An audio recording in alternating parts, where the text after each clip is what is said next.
Oi,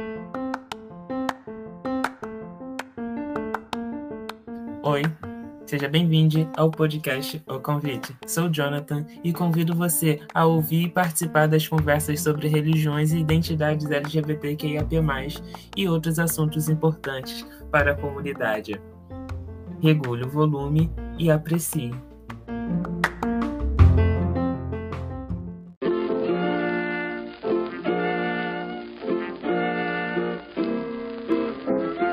Você pode incentivar e apoiar a criação de conteúdos independentes. Assim, o convite chegará a mais pessoas da nossa comunidade. Saiba como apoiar na descrição desse episódio.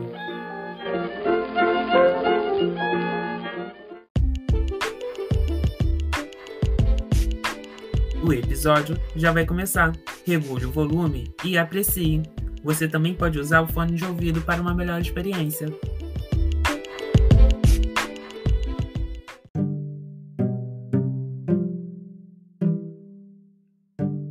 Seja bem-vindo, seja bem-vinda a mais um episódio do Convite. Obrigado por você ter aceitado nos ouvir mais uma vez. Hoje eu convidei Messias, que tem 33 anos, é formado em Ciências Econômicas com Desenvolvimento Regional. Ele é escritor, teólogo, autodidata e administrador da MIRF. Messias, conta pra gente o que é a MIRF. Olá, bom dia, boa tarde, boa noite. Você que está assistindo esse podcast, obrigado pelo convite, Jonathan. A MIRF foi um projeto que nasceu das minhas vivências com a igreja, né? Eu que fui criado desde que me lembro por gente dentro de uma igreja evangélica, né? Passei ao longo dos anos uma série de intempéries, entendimentos a respeito da minha fé, a respeito da igreja, do envolvimento que nós, quanto LGBT, temos em relação à igreja.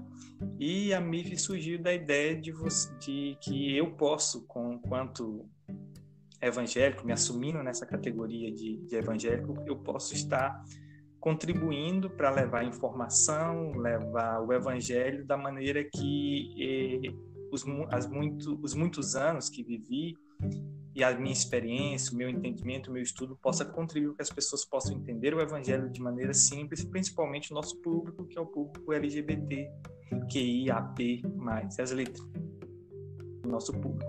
E a MIRF é uma sigla para Missão Revolucionária da Fé, né? No sentido de que o evangelho ele é revolucionário, o evangelho de Cristo é revolucionário, e esse evangelho ele é puro, ele é simples, e ao longo do tempo que a gente aprendeu, que a gente entendeu por igreja, principalmente quem conviveu desde a infância dentro de um ambiente evangélico, apresenta apenas um desses lados do evangelho, apenas uma das interpretações a respeito do evangelho, e a MIRF vem para cobrir essa lacuna. Não só ela, como várias outras missões que têm natureza de igreja, de comunidade ou apenas de missão, como é o caso da MIRF. Para quem não ouviu ainda, quem vai ouvir, o Desabafo 9, a gente traz a história do Messias, né? Que vale muito a pena vocês conferirem. E hoje a gente vai falar sobre também, né, algumas origens e classificações das igrejas evangélicas para nortear futuros estudos nossos. E, Messias, o que significa o termo evangélicos hoje? Olha, o termo evangélico é interessante porque ele tem uma construção que é bem brasileira, né? Esse termo evangélico ele é pouco usual na maioria dos países, principalmente nos países do qual originam os evangélicos brasileiros. Né? Nós sabemos que as missões evangélicas brasileiras vão surgir a partir meados do século XIX, do que a gente chama de colonialismo cristão. Sempre existiu, desde a partir do colonialismo católico, que vem da Europa, principalmente de Portugal, na nossa colonização brasileira, mas a partir do você tem uma guinada quando você começa a ver o colonialismo evangélico, que a gente chama de evangélico, né? O colonialismo cristão protestante advindo dos Estados Unidos. E a partir dessa matriz dos Estados Unidos é que gera os evangélicos brasileiros, o termo evangélicos brasileiros. E essa ideia de evangélico, ele vem de uma ideia de que quando nós chegamos aqui, você estava num país majoritariamente católico, cristão romano, que a gente comumente chama de cristão católico, ok? E esse povo que chega, ele é um povo que utiliza o evangelismo como base de crescimento. Primeiro, entre os seus, ou seja, os americanos chegaram com a sua fé protestante e eles evangelizavam no meio dos americanos e assim por em diante, de acordo com a fé daquele povo. E depois você tem uma expansão para também evangelizar a partir de uma autorização imperial durante o governo Dom Pedro II, que permitiu que as igrejas protestantes também pudessem praticar sua fé de forma um pouco mais livre, mais liberta. E esse público, então, começa a evangelizar os católicos na tentativa de converter eles ao protestantismo. E aí esse evento que vai ocorrer ao longo das décadas, ele vai promover uma identificação desses grupos protestantes com a ideia do evangelho sendo anunciado, a ideia da evangelização. E aí esse termo, então, vai chegar à conotação do que seria um grupo chamado de evangélico, já que os católicos se denominavam apenas como cristão. Para diferenciar os cristãos católicos romanos dos cristãos evangélicos, protestantes, melhor dizendo, eles então começou-se a se autodenominar e começou-se a se conhecer como evangélicos internamente, e o povo que não era evangélico conhecia esse grupo como crentes, entendeu? Daí vem o termo evangélico. Então, o que a igreja se assumiu como igreja evangélica é aquela igreja que tem por caráter evangelizar o grupo não protestante para se tornar protestante. É essa a origem do termo evangélico do Brasil. Isso não existe em países como os Estados Unidos, em vários países da Europa, protestantes e romanos ou católicos romanos. E no Brasil é que tem essa pecha especificamente, e nos países que receberam a nossa colonização protestante, a nossa colonização evangélica. Então, nos países onde a igreja evangélica chegou através do Brasil, e nós temos vários países da África e da América Latina que o evangelho chega fortemente por meio do Brasil, também o termo evangélico é utilizado. Então, essa é uma designação nativa do Brasil, praticamente. A gente sabe, né, que no tempo as igrejas foram adotando suas classificações, né, por várias óticas, né, e hoje a gente vai abordar 3 grandes óticas aqui, e você consegue bem explorar bem isso em seus textos, né, que vai estar aqui na descrição, o link para vocês que estão nos ouvindo conferir o texto, que começa quanto aos costumes, os usos e os costumes, né, que os crentes começaram a adotar, né, e eu acho importante essas classificações, porque, assim, quando a gente conhece o significado delas, meio que a gente já sabe um histórico sobre elas, né, e você aborda muito bem. Você pode falar um pouquinho delas? Sim, Jonathan. Nós vamos... Eu primeiramente, essa classificação minha é uma classificação que criei a partir de outros conceitos abordados por historiadores cristãos, protestantes e por estudiosos da área, só que tinha muita confusão quanto ao entendimento de como poderia se dividir essa igreja. Então, eu elaborei um modelo para entender da melhor maneira possível o que são igrejas evangélicas a partir do olhar a partir de um olhar técnico, né? Tentando ser o mais técnico possível a respeito dessa classificação. Então, se você entende que evangélico no Brasil nada mais é do que um grupo protestante ou derivado do protestantismo do século XVI, ou seja, a partir de Martinho Lutero, todas as igrejas decorrentes daquelas bases são tecnicamente evangélicas.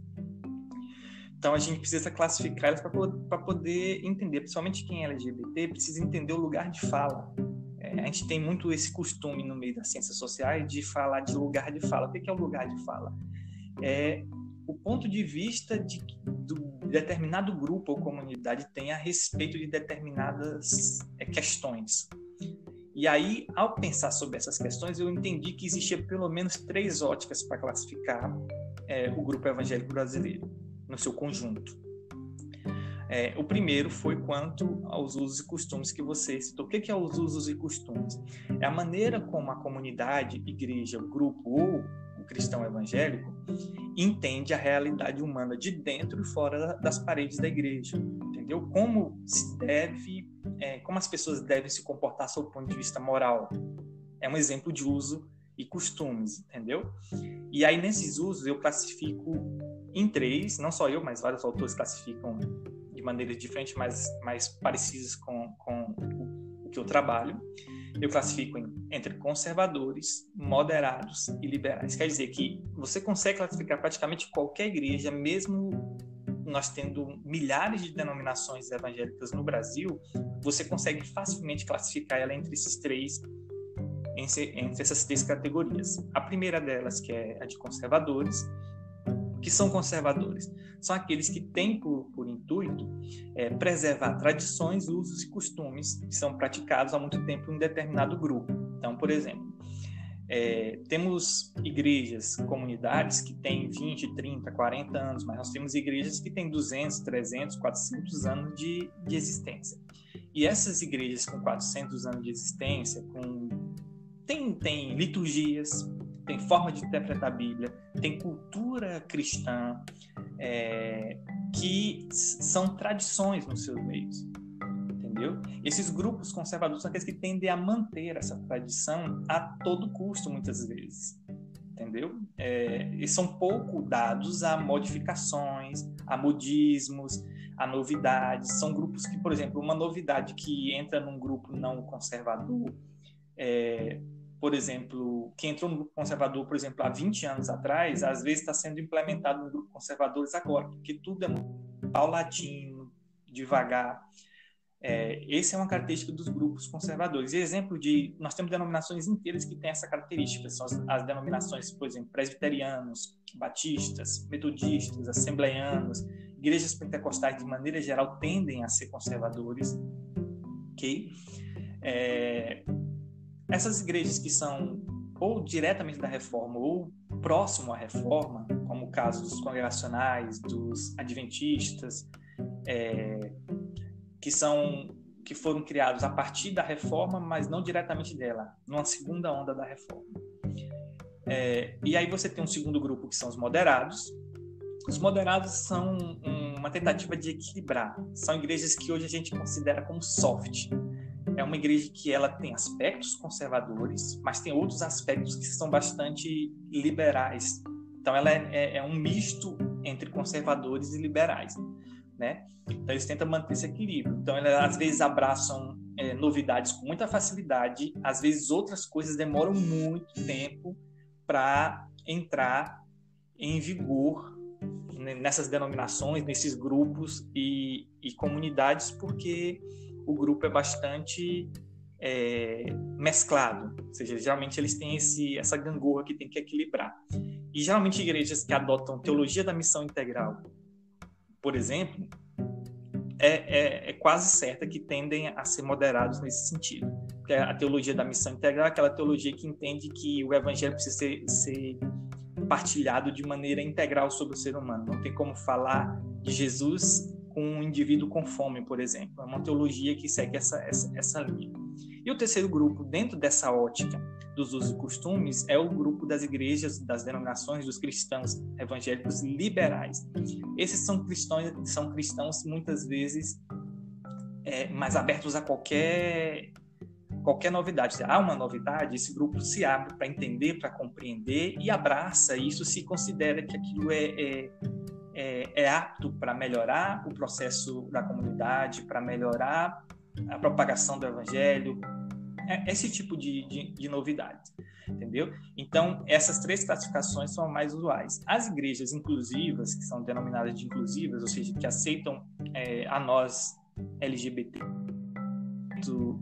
dos seus quadros de membros são igrejas que tendem a ser liberais. Isso não é uma regra, tá? A gente tendem por quê? Porque por natureza, se você não for muito liberal, você tem muita dificuldade de aceitar o grupo LGBTQ, a comunidade LGBTQ dentro dos seus quadros como membro. Então, muitos moderados, por exemplo, aceitam que você frequente a igreja, que você participe da comunidade, mas não aceite, por exemplo, que você seja o pastor deles, que você seja o diácono, que você seja um obreiro, que você seja ocupem cargos que tenham importância espiritual dentro da igreja. Os moderados têm muita dificuldade ainda nesse sentido, mas aceitam a participação. Os membros muitas vezes têm quase todos as mesmas identificações que os demais membros, os moderados. Os liberais já aceitam isso de qualquer forma, e tem exemplos, por exemplo, de igrejas que são liberais, como a igreja anglicana. A igreja anglicana é uma igreja extremamente liberal sob o ponto de vista dos usos e costumes. É isso. Você me fez lembrar algumas coisas. A vida inteira eu morei perto de uma igreja assembleia, matriz da Assembleia de Deus aqui na minha cidade. E no decorrer dos anos eu lembro que quando era criança mulheres nem usavam calça nessa igreja ainda. E isso demorou muito ainda, porque assim, se eu pensar quando eu tinha 5 anos e isso era por volta de 2002, as pessoas lá ainda não usavam calça. Calça começou a ser algo mais real nessa igreja, em específico, por volta de 2010, sabe? E sendo que calça já está no nosso meio social há muitos anos, muitos anos. E agora eu, como adventista, aqui no Brasil, pelo menos na região onde eu vivo, calça comprida ainda dentro da igreja é algo, para mulheres, ainda é algo muito distante, sabe? As mulheres ainda têm medo de usar devido à tradição que vai se consagrando durante os anos, sabe? Começa a se tornar sacro alguns costumes de não pode usar calça dentro da igreja, não, porque você não pode usar uma boina na igreja porque é falta de respeito. Começa a criar várias tradições que as pessoas começam sacrolegalizando elas, elevando isso para sempre, como se fosse uma doutrina salvífica, sabe? Não, isso é uma característica de quase todos os grupos conservadores. Então, quase todos os grupos conservadores, de maneira geral, e você consegue perceber os grupos conservadores logo de cara, porque eles costumam destoar um pouco da sociedade onde vivem. Eles têm comportamentos em relação aos usos e costumes que os diferenciam das demais igrejas não conservadoras e principalmente do grupo considerado não evangélico. Por quê? Porque existe uma questão do sagrado e do profano que é muito forte, que o sagrado necessariamente precisa ser bem diferenciado do profano. Então, a ideia do sagrado é o seguinte, que se eu sacralizo a roupa, que essa ideia de sacralização da roupa, eu estou automaticamente me diferenciando e dizendo o seguinte, partindo de alguns pressupostos bíblicos, que ao meu ver é um entendimento errado, mas que o grupo conservador tende a ter isso, partindo do pressuposto bíblico de que você tem que ser luz e sal na terra, que você tem que se diferenciar, entendeu? Que eles costumam sacralizar, mas isso é um processo que não é um processo exclusivo da igreja, isso acontece em todos os meios sociais. Todos os grupos que se organizam socialmente, eles tendem a ter costumes, tendem a sacralizar costumes, entendeu?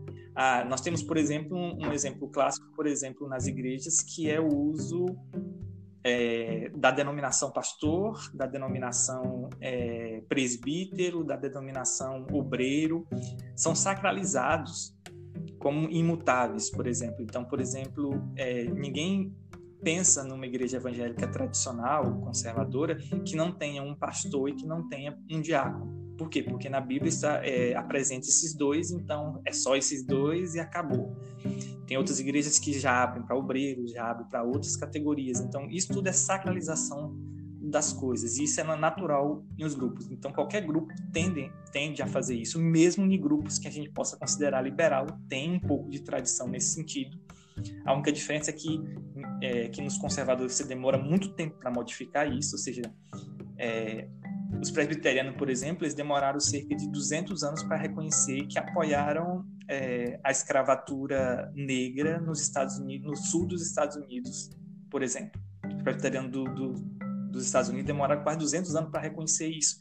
Se não me engano, aconteceu em 2008 ou foi em 2009, que houve um sínodo da Igreja Presbiteriana de lá para reconhecer que o que eles fizeram na época da escravidão negra no sul dos Estados Unidos havia sido errado. O entendimento teológico que eles tiveram lá foi errado. Então, veja quanto tempo demorou para que uma igreja do porte da Igreja Presbiteriana, que é uma das maiores igrejas de tradição protestante, demoraram para poder chegar nessa conclusão. Você veja o tempo que isso demorou. Em relação a cabelos, usos e costumes, em relação a usos e costumes de maneira geral, roupa, cabelo, liturgia dentro da igreja, o que pode, o que não pode, a forma de culto, tudo isso são tradições. E o que mais interessante é que elas são muito modificáveis ao longo do tempo. Se você olha para uma igreja assembleana, tirando o seu exemplo, se você olha para uma igreja assembleana de 40 anos atrás, se os membros daquela época olhassem para a mesma igreja assembleana do século XXI, em pleno 2020, não reconheceria e consideraria o fim dos tempos para a igreja deles. Porque houve muita modificação em relação a usos e costumes. Esse é um dos grandes problemas da sacralização das coisas. Entendeu? Quando você sacraliza alguma coisa e alguém perverte essa sacralização, você acaba desestruturando o modelo de convivência da comunidade ao longo do tempo. Mas isso também ocorre por dois motivos. Você só tem essa modificação dos usos e costumes porque uma geração mais velha deixa de existir na igreja, uma geração mais nova assume o lugar da geração velha que deixou. Então, quem nasceu no século XX, ou quem nasceu na década de 20 do século passado, quem nasceu na década de 30, década de 40, e era membro de uma igreja tradicional, um presbiteriano, um batista, um metodista, um assembleiano, e outras igrejas pentecostais da primeira onda, todos eles teriam essa característica de olhar para esse público e falar, e olhar para esse público novo hoje e falar bem assim, esses não são crentes.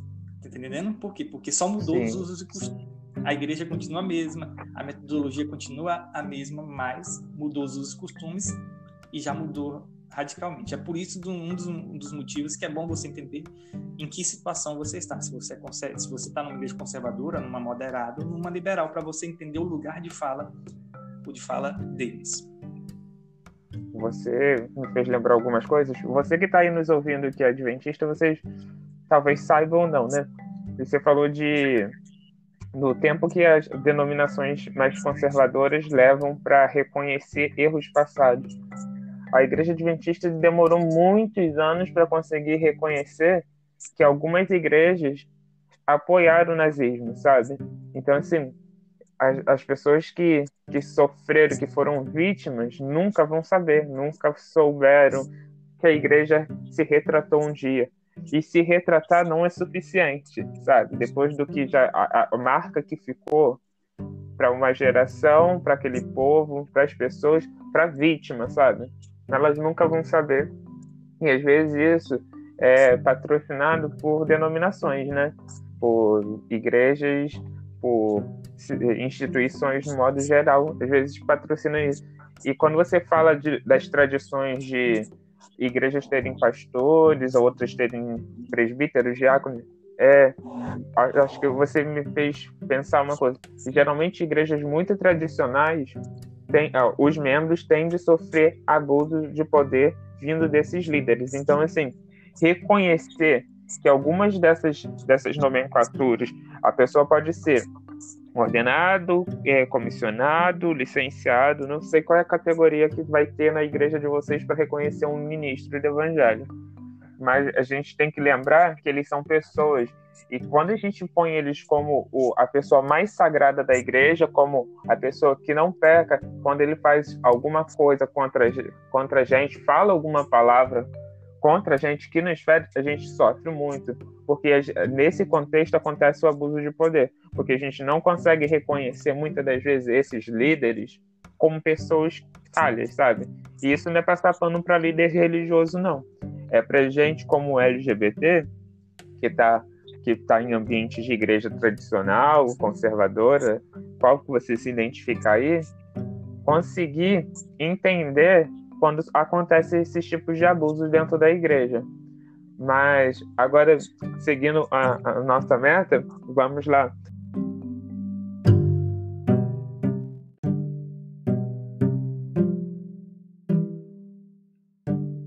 Então, aqui no seu texto, você também apresenta a questão da classificação a partir da teologia que as denominações adotam, né?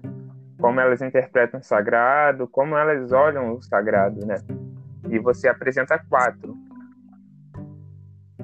Justamente, Jonathan, é interessante e querido ouvinte que está nos ouvindo neste momento, que além de uma classificação quanto à ótica de relação a usos e costumes, você também pode classificar o grupo de acordo com a teologia que eles adotam. O que seria o que a gente denomina de teologia adotante?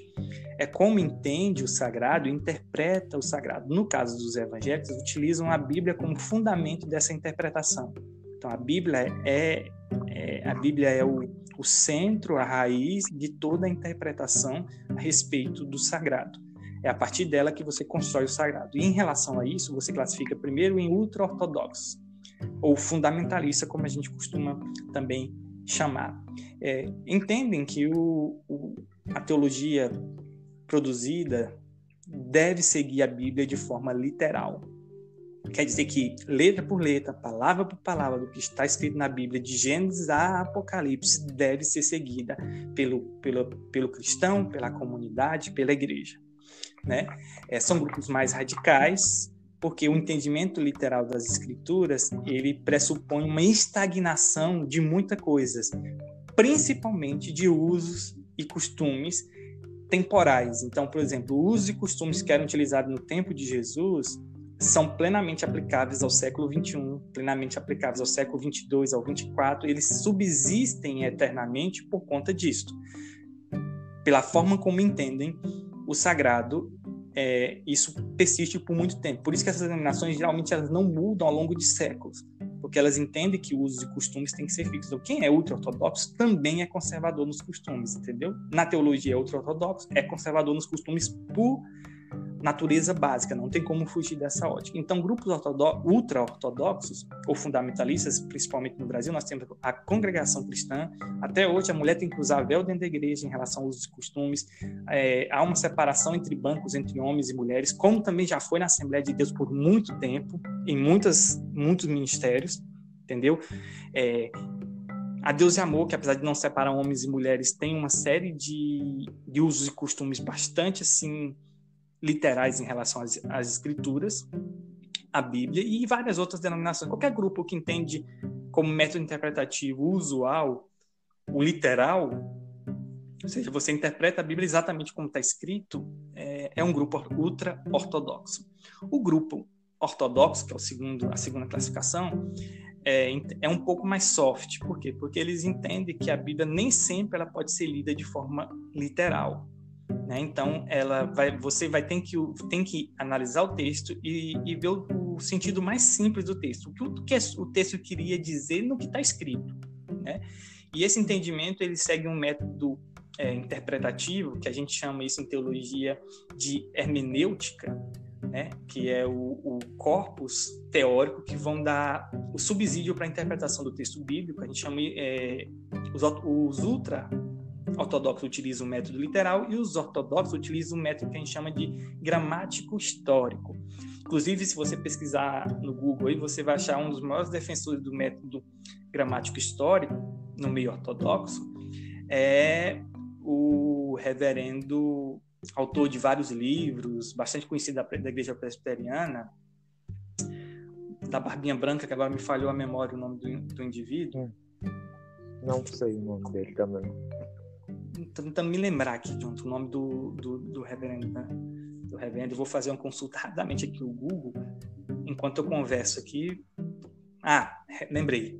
Reverendo Augustus Nicodemos, autor de vários livros, tem várias palestras dele no YouTube e assim por diante, né? Então ele defende um método gramático histórico de todas as formas, e esse método geralmente é utilizado pelas igrejas mais tradicionais, as mais antigas, e pela maioria esmagadora das igrejas brasileiras. A maioria das igrejas brasileiras tende a ter uma interpretação ortodoxa, ou seja, em algumas passagens eles aplicam uma literalidade, em outras eles entendem que tem que aplicar um método não literal, entendeu? Aplica um método... Isso que é a ideia do método gramático histórico. Você tende o tempo todo a pegar a literalidade, conflitar ela com alguns outros aspectos e saber se você mantém ela ou não mantém ela. Essa é uma característica da teologia ortodoxa. O terceiro grupo são o que eu chamo de teologias progressistas, que é um grupo intermediário entre os ortodoxos e os liberais. Assim como os ortodoxos tendem a ser conservadores nos costumes, como os ultra-ortodoxos, mas dentro do grupo ortodoxo também tem moderados em relação a usos e costumes. Nós sabemos, por exemplo, que em igrejas como a Igreja Presbiteriana Independente do Brasil, que é uma das denominações presbiterianas presentes no Brasil, é um grupo moderado, por exemplo. Você tem lá reverendas, você tem lá uma certa acomodação temporal que não existe num grupo conservador, por exemplo. Só dando um exemplo. Nos batistas, do mesmo jeito. Você tem batistas como que utilizam como base de administração eclesiástica o congregacionalismo. Você tem igrejas batistas de todas as vertentes. Você tem igrejas batistas ultraconservadoras, tem igreja batista conservadora, tem igreja batista moderada e tem igreja batista liberal. Você acha de todos os usos e costumes só dentro de uma única denominação. Isso vai perdurar por várias denominações, acontece algo similar. Então, os progressistas, eles entendem que você deve olhar o sagrado a partir da Bíblia, respeitando usos, costumes, tempo, localização. Então, você não tem como você entender o sagrado utilizando bases literais de entendimento, de método de interpretação. Essa é a ideia progressista, né? Então, e elas se aproximam muito das ideias do quarto grupo, que são os liberais em matéria de teologia. Só que os liberais hoje eles estão restritos a grupos acadêmicos majoritariamente, nos Estados Unidos, na Alemanha, na Europa e assim por em diante.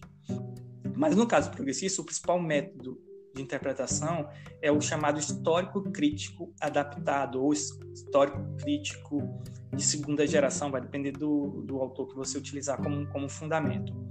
E nesses grupos progressistas, teologicamente, tendem a ter as igrejas, inclusive a igreja anglicana, por exemplo, a igreja luterana e outras igrejas que conseguem tentar, ao menos, interpretar o texto bíblico sobre outras bases que não seja literal, entendeu?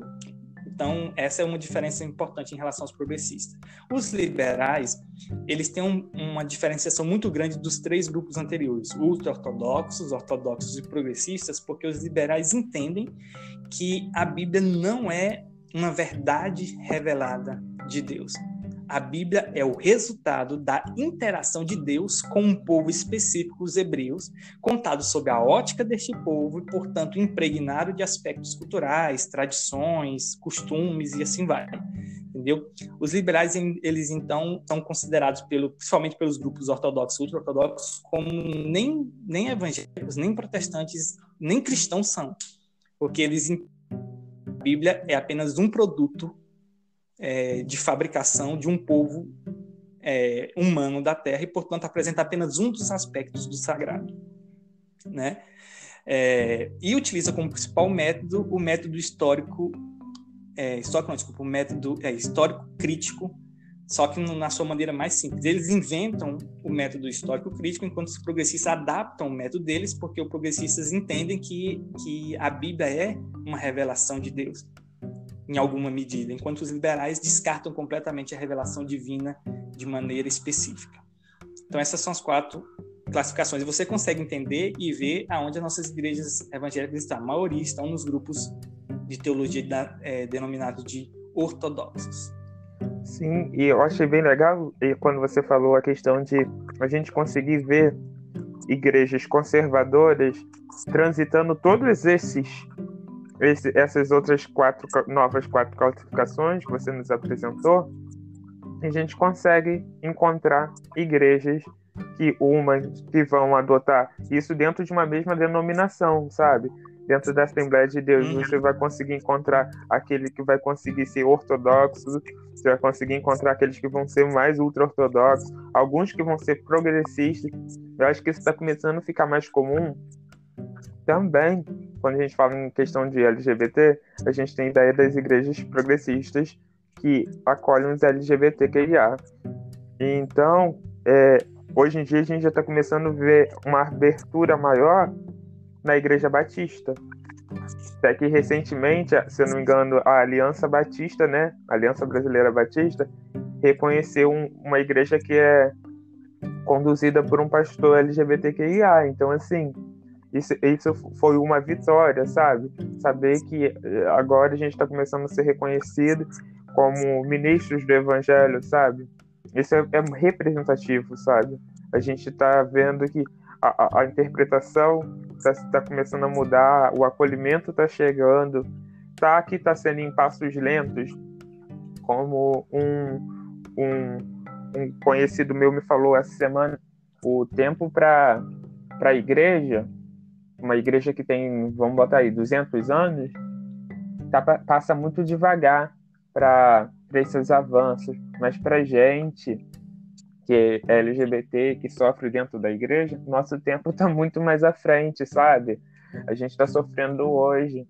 Quando chegar esse progresso dentro de uma denominação, a gente não vai estar lá mais, sabe? Por isso que a gente tem que tentar fazer o máximo, sabe? Para a gente conseguir fazer a diferença hoje, para que a criança que está na nossa igreja, que possa se vir a se identificar como LGBT, não passe pelo que a gente passou. Sim. Justamente, é uma coisa importante e impactante. E como eu falei dessa classificação, as igrejas, você tem um posicionamento majoritário em cada uma dessas questões. Então, por exemplo, acontece algumas coisas que eu fico encabulado, de você ter igrejas que têm usos e costumes um tanto quanto conservadores, que têm pensamento majoritário ortodoxo, por exemplo, ou pensamento majoritário progressista, que você fica assim, aonde que essa igreja consegue equilibrar uma maneira de entender a Bíblia de maneira progressista e, ao mesmo tempo, adotar usos e costumes que são conservadores? Então, por exemplo, existem muitas igrejas inclusivas que são progressistas quanto à teologia e conservadores quanto aos usos e costumes. Entendeu? É um ponto interessante que eu considero um problema básico de coerência. Você não tem como ser teologicamente progressista e manter usos e costumes conservadores, porque você acaba, se auto-sabotando, entendeu? Quanto denominação. Umas coisas assim que você não entende. Assim como você tem liberais, teologicamente, que não são liberais em relação a usos e costumes.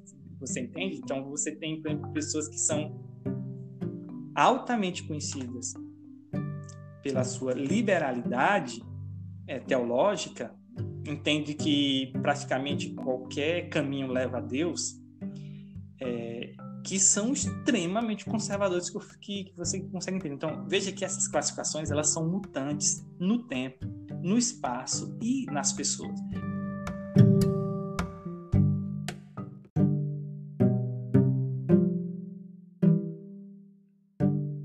Acontece muito de igrejas, por exemplo, que são majoritariamente ortodoxas quanto à teologia e conservadores quanto a usos e costumes, ou ultraconservadores, que são os mais radicais dentro dos conservadores, conseguem ter membros progressistas no seu meio. Então, é muito mutante essa realidade. Quando a gente fala de igrejas progressistas, nós estamos falando de uma igreja que tem uma teologia majoritariamente progressista. Quando a gente fala de igrejas ortodoxas, que adota teologia ortodoxa, nós estamos falando de uma igreja que tem majoritariamente um posicionamento teológico a partir da ótica ortodoxa. Isso não quer dizer que lá no meio deles não tenham pastores, líderes, membros que sejam de outras categorias. Assim como em grupos que a gente considera teologicamente progressistas, como várias igrejas inclusivas, que são extremamente conservadores em relação a usos e costumes.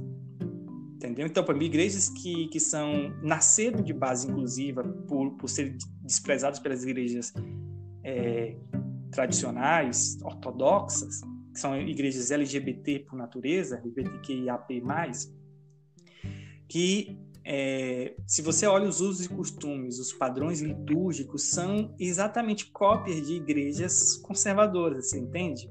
Então, isso acontece muito.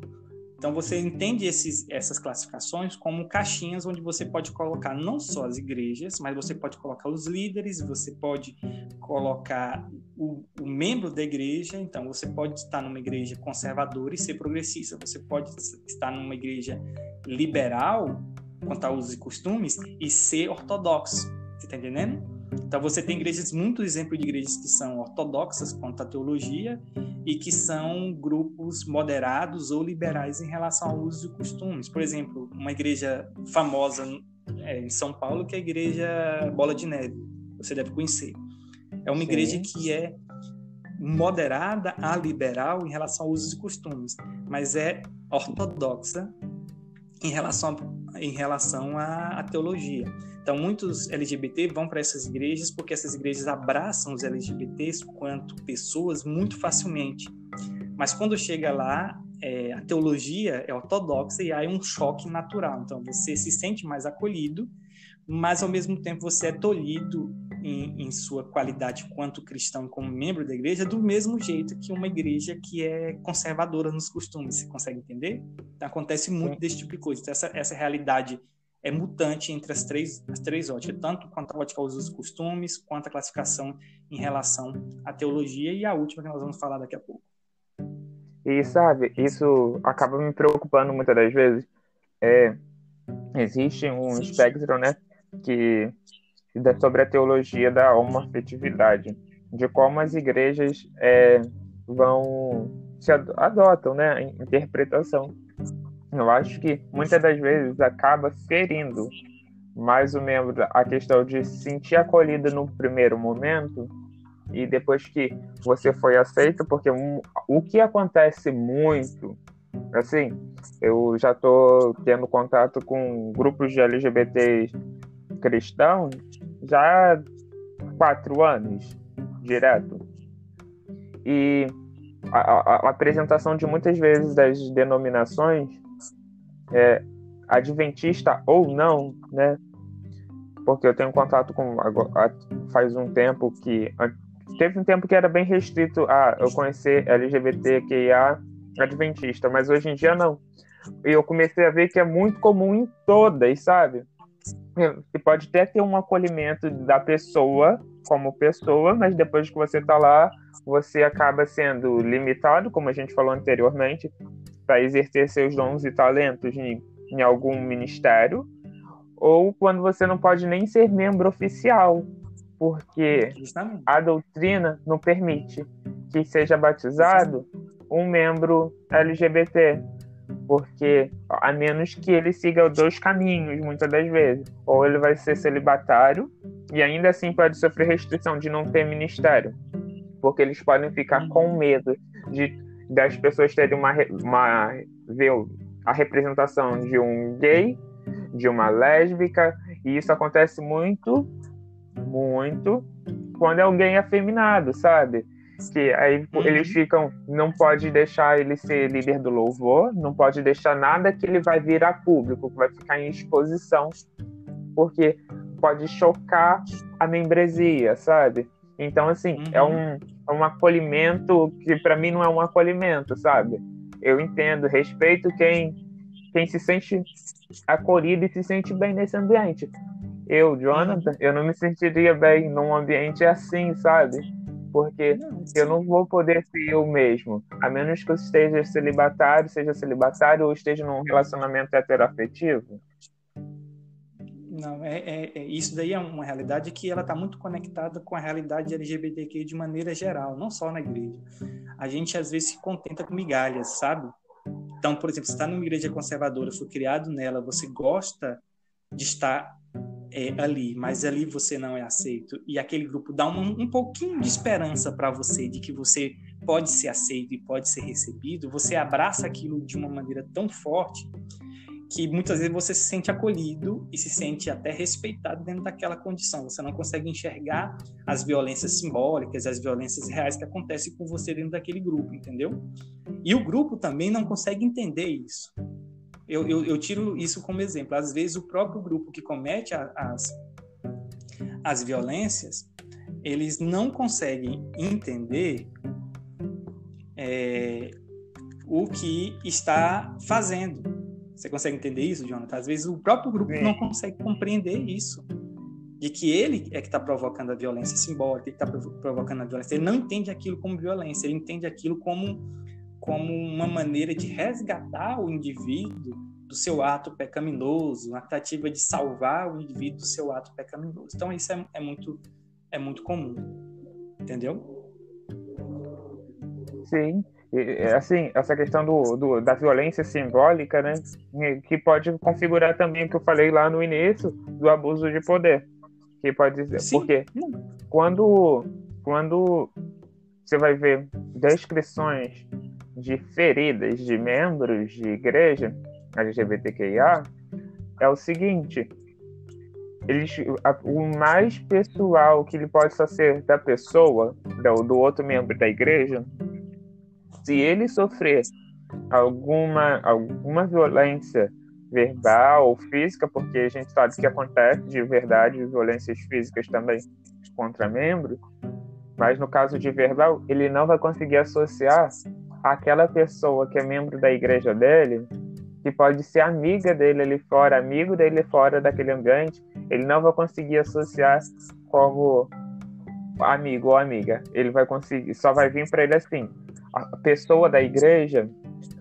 fez isso contra mim. Então, assim, essa relação de indivíduo e igreja é muito forte na relação com os abusos sofridos ali. Sim, e vai minando todas as outras relações da pessoa.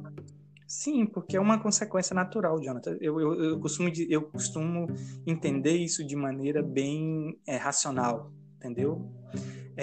Essas violências são consequência direta, violências simbólicas e reais, elas são consequências diretas do modo como as pessoas entendem e compreendem as escrituras e os usos e costumes. Entendeu? Por isso que nas minhas classificações eu primeiro classifico em relação aos usos e costumes, porque eles são a base que entrelaça as demais classificações. Então, se você entende a Bíblia de forma ultra-ortodoxa, ou seja, literal, não tem como você ser um grupo mais aberto de maneira, sem você criar ali dentro do grupo uma incoerência tremenda, entendeu? Então, você acaba tendo que fazer isso. Então, essas violências simbólicas são decorrentes da forma como as pessoas entendem os usos e costumes e entendem o outro. A dificuldade de compreender o outro, de respeitar o outro. E até mesmo se a gente for levar em consideração mesmo um entendimento literal das Escrituras, isso contraria o próprio Evangelho de Jesus Cristo. Sim. O Evangelho de Jesus Cristo hoje seria anátema para muitas igrejas. Da maneira como ele foi pregado, da maneira como ele foi falado na época, se você entende a realidade religiosa da época de Jesus, você fica abismado como hoje muita gente que se diz, levanta a bandeira de Cristo, seria considerado muitas vezes um fariseu da época de Jesus, entendeu? Então são pessoas que estão muito preocupadas com o que o outro faz ou deixa de fazer e pouco avessas ao que ele mesmo faz, né? Então o caboclo fala que é pecado, isso é pecado, isso é hamartia em grego, isso é pecado, mas ele olha para o pecado do outro e não para os pecados seus. Então existe essa conotação e isso acaba gerando a violência simbólica, porque você quer controlar o outro a partir do seu olhar e não a partir do olhar do outro. Antes da gente voltar para o nosso roteiro, você fez lembrar, sabe o quê?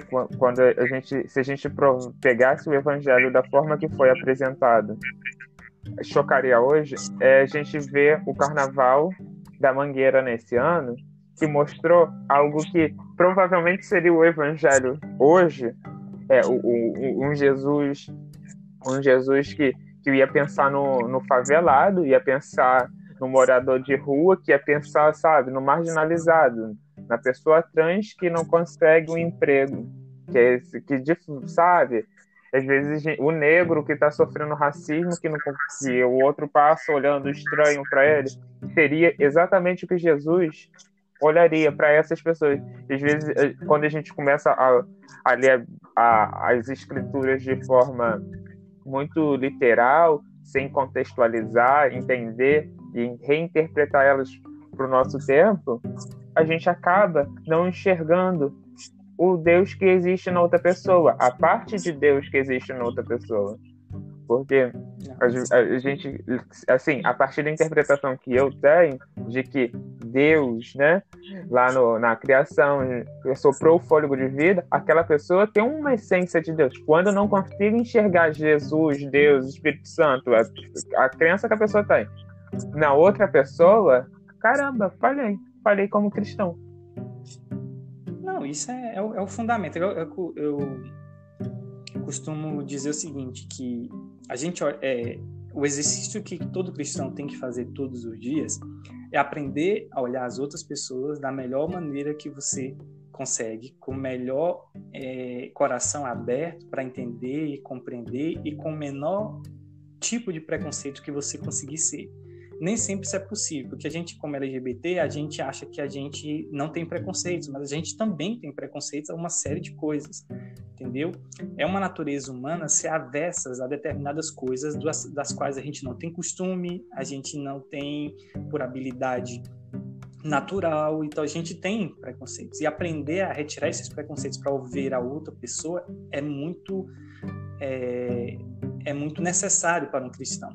Isso é uma das coisas que dá mais trabalho, talvez muita gente não queira, porque dá muito trabalho você tentar olhar o outro como ser humano e retirar os nossos próprios preconceitos em relação àquela pessoa. Então, eu, por exemplo, muito heteronormativo por muito tempo, por diversas razões, que algumas delas aparecem no meu texto, do meu testemunho, que foi até postado por vocês. Então, eu entendo que existem coisas que nos chocam. Eu, por exemplo, era extremamente avesso à tatuagem, porque eu aprendi desde pequeno que não se deve tatuar o próprio corpo, porque isso é pecado contra o corpo, que isso, você tá entendendo? Homem usar cabelo grande, isso é um absurdo. Usar brinco, nem pensar em hipótese alguma. Aí vem aquelas frases famosas de auto-homofobia, onde você fala assim, eu posso ser LGBT, mas eu sou um LGBT direito, eu sou um LGBT, sabe, naquela sensação cis-heteronormativa, no sentido de que você é um LGBT diferenciado quando você segue aquele padrão conservador que você aprendeu na igreja, entendeu? Você se sente mais confortável, porque aquilo é aquilo que norteou a sua vida por muito tempo. Então, isso acontece demais. Mas vamos prosseguir na próxima classificação, né? Não, isso é muito real. Você falou da questão das pessoas, dentro do mundo LGBT. Vamos pegar o LGBT que você conseguiu se encontrar em alguma denominação. Ele vai começar a achar que pode ser superior ao outro. Acontece muito, sabe? E isso é muito chocante, porque a gente acaba de novo marginalizando uma pessoa que já é marginalizada. Eu, como minoria, estou minorizando outra pessoa, sabe? Porque eu estou na categoria de cis heteronormativo. Sim. Mas vamos lá. Você vem com... Explica muita coisa. Vem com a pegada, né, dos dons agora, né? A contemporaneidade dos dons, como que é visto, né? As manifestações do Espírito Santo, quais são os dons. Muitas das vezes eles são de fato jogados para escanteio, de que não pode falar em língua, pode falar em língua, pode fazer não sei o quê, pode dançar na igreja, não pode dançar é bíblico, dançar não é bíblico, é pecado, não é pecado. Acho que nessa começa a se apresentar, né, nessa classificação agora. Isso, essa é a terceira ótica da minha classificação. A primeira foi em relação a usos e costumes, a segunda foi em relação à teologia, e a terceira na classificação que eu coloquei foi em relação à contemporaneidade dos dons espirituais. Essa é uma outra discussão que divide e dividiu ao longo do tempo. Igrejas e denominações nasceram a partir dessa divisão, porque os dons espirituais não foi uma questão por cerca de 1.900 anos, ou seja, não entrou em discussão, a não ser no início da igreja, no período apostólico, que houve alguma discussão a respeito dos dons espirituais. Depois disso, a igreja ela fica silente, tanto as igrejas de outras matrizes não romanas, porque ao contrário do que muita gente entende, a igreja romana, como nós conhecemos a igreja católica apostólica romana, ela é uma construção a partir do século IV, ela não nasce desse jeito, ela é uma construção de uma igreja do Estado romano. Antes existiam várias igrejas católicas de várias vertentes que coexistiram ali na antiguidade pós-Novo Testamento. E isso não era uma discussão até o movimento da Rua Azusa em Nova York, quando nasce o pentecostalismo, entendeu? Que é quando se começa a discutir se os dons espirituais eles são integralmente atuais, ou se eles não são. E isso gera uma coisa que eu acho interessantíssima, que faz então criar uma outra classificação. Então você tem as igrejas que a gente chama de... Quando você fala em uma igreja tradicional, ela não se refere a uma igreja em relação a usos e costumes ou em relação à teologia. Uma igreja tradicional ou histórica é uma igreja que adota os dons espirituais da seguinte maneira: entende que alguns dons espirituais são transitórios e passageiros, outros dons são imutáveis e se aplicam aos tempos atuais. Todas as igrejas históricas tradicionais, elas adotam esse posicionamento. Presbiterianos, batistas, luteranos, congregacionais, anglicanos, adventistas, todos eles adotam esse ponto de entendimento dos dons espirituais. Então, por exemplo, com pequena diferenciação entre eles. Então, por exemplo, o dom de cura existe, mas ele é aplicável em qualquer situação na igreja? Não, ele não é aplicável. Os históricos entendem dessa maneira. Não tem como aplicar isso de maneira integral na igreja atual. O segundo grupo é os pentecostais. Os pentecostais, eles nascem com o entendimento de que a igreja ficou por milhares de anos sem a presença do Espírito Santo operando de maneira significativa na igreja. Okay? E com isso, ele entende que os dons decorrentes do Espírito Santo devem ser praticados na íntegra hoje. Então, todos os dons que são descritos no compêndio bíblico, que estão escritos no Novo Testamento, declarados por Paulo, são um entendimento de que aqueles dons são plenamente aplicáveis. Dom de profecia, dom de cura, dons de línguas, e que são até manifestações visíveis da presença do Espírito Santo. Isso gera, então, os grupos denominados de pentecostais, que são todos recentes, a partir do século XX, início do século XX para cá. E aí, no Brasil, eles vão ter 3 gerações. Uma primeira geração mais conservadora, conservadora aqui em relação aos usos e costumes, que é, por exemplo, igrejas como Deus é Amor, Quadrangular, Maranata, o Brasil para Cristo e várias versões de igrejas pentecostais históricas. Aí nasce Adventista Renovada, Batista Renovada, Presbiteriana Renovada, e aí vai. Tudo quanto é nome que aparece renovado, geralmente surgiu nessa primeira geração conservadores, que vai lá do início de 1909, 1910, até por volta de 1960. Todas as igrejas que nascem nesse período têm as mesmas características, adotam modelos eclesiológicos muito parecidos, são chamadas de igrejas pentecostais de primeira geração. Depois tem uma sequência de igrejas pentecostais de segunda geração. Fiz um equívoco aqui. As de primeira geração vão até por volta de 30. Depois de 30 vem a segunda geração. Aí vem Deus é Amor, Quadrangular, Maranata, o Brasil para Cristo, várias pentecostais de igrejas históricas são de segunda geração na realidade. Okay? E depois, já na década de 80, 90, surgem as igrejas chamadas de terceira geração pentecostal, que são as igrejas de nicho. O que são as igrejas de nicho? São as igrejas que adotam grupos específicos para propagar a sua visão pentecostal do evangelho.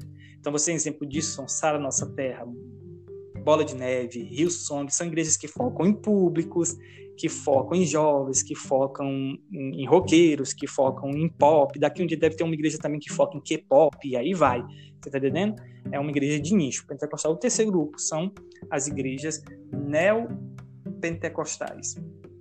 As igrejas neopentecostais, de maneira geral, são aquelas que vão nascer praticamente, é um produto brasileiro, né? E vão nascer a partir da década de 80 com os movimentos liderados lá pelo Edir Macedo e pelo o bispo Romualdo, que hoje é da Igreja Internacional da Graça, né? E o foco deles, além dos dons espirituais, é o foco específico em 2 dons, o dom de cura e uma outra característica, que é a adoção da chamada teologia da prosperidade radical, que entende que o crente não pode ser pobre, o crente necessariamente tem que ser rico, porque eles entendem o Velho Testamento como sendo uma realidade presente, e que todos os exemplos de servos de Deus do Velho Testamento implicavam em que eram ricas. Abraão, Davi, aí eles geram uma série de campanhas ao redor disso, essa é a característica dos neopentecostais. Então você vai ver que, quanto à adoção do dom do Espírito, você pode ser histórico, pode ter igrejas históricas, pessoas que adotam um ponto de vista histórico, outros que adotam um ponto de vista pentecostal, outros que adotam um ponto de vista neopentecostais. E esse foi uma explanação muito importante, porque, como a gente falou, né, para se nortear, para a gente se entender dentro de um ambiente religioso, é importante que a gente saiba o que a gente crê, em quem a gente se classifica, para a gente nortear o nosso entendimento, até para a nossa aceitação como LGBT cristão. O que me formou, qual foi minha base até aqui. Eu quero agradecer você ter aceitado o convite de estar aqui trazendo essas classificações. Messias vai voltar mais vezes, gente. E compartilhem com seus amigos esse podcast para que mais pessoas sejam ajudadas. Não se esqueçam de seguir o perfil do Messias. Você pode falar seu perfil? Sim, o perfil no Instagram nosso é o Missão Sem o Tio, ok? Underline MIRFE, M-I-R-F-E, ok? Você vai nos achar aí, ou então no nosso blog, onde ficam nossos estudos escritos, que é o mirf.blogspot.com. Você encontra os textos escritos, inclusive esse que eu acabei explanando nesse podcast. Gente, vai estar disponível aqui também, aqui embaixo na legenda, e também escutem o Desabafo 9, que é o que vem contando a história do Messias. Messias, muito obrigado, e, gente, pode ter certeza que o Messias volta mais vezes aqui. Foi um prazer estar participando do convite com o Jonathan. E eu quero deixar por último uma mensagem, que nós LGBTs passamos por muita coisa dentro de igrejas, nós tivemos várias dificuldades, mas nunca deixem de acreditar no Evangelho. Eu acho que isso é a grande marca. Cristo morreu por todos nós para que nos desse vida, e o Cristo que eu entendo, o Cristo que eu compreendo, é um Cristo que ama, que nos acolhe, que nos recebe, que nos entende como pessoas, que nos entende como os indivíduos dentro da nossa diversidade, da diversidade humana criada pelo próprio Deus, e condicionada e permitida por Ele, e Ele nos aceita como nós somos. E essa segurança é uma segurança que o Evangelho me traz, é uma segurança que o próprio texto bíblico me traz, mesmo sob uma interpretação literal. E essa classificação eu criei justamente para que nós possamos entender o lugar de fala, da onde viemos, e como nós devemos nos posicionar sobre qualquer uma dessas 3 óticas. Então, um abraço para todos vocês, a gente se vê numa próxima oportunidade, se houver. Vai ter. Vocês vão... O porquê a gente fez todo esse episódio? Porque a gente vai começar a aplicar aos outros textos. Apesar de a gente já estar chegando no final da nossa temporada sobre sexualidade e religião, a gente vai fazer os convites extras, né? Esse daí foi só a introdução para a gente falar as questões de como as igrejas podem interpretar, sabe? Se é pecado ou não. E fiquem ligadinhos que o convite extra vai estar aí para explanar isso. Muito obrigado, gente. E tenha um lindo dia, uma linda tarde, ou linda noite, linda madrugada para vocês. Beijão, fiquem com Deus.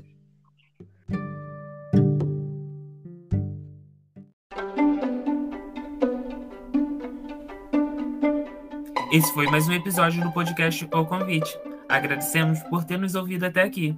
Te convidamos a nos seguir e nos avaliar nas plataformas digitais.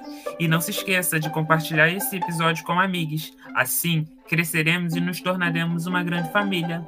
Tchau e até o próximo episódio.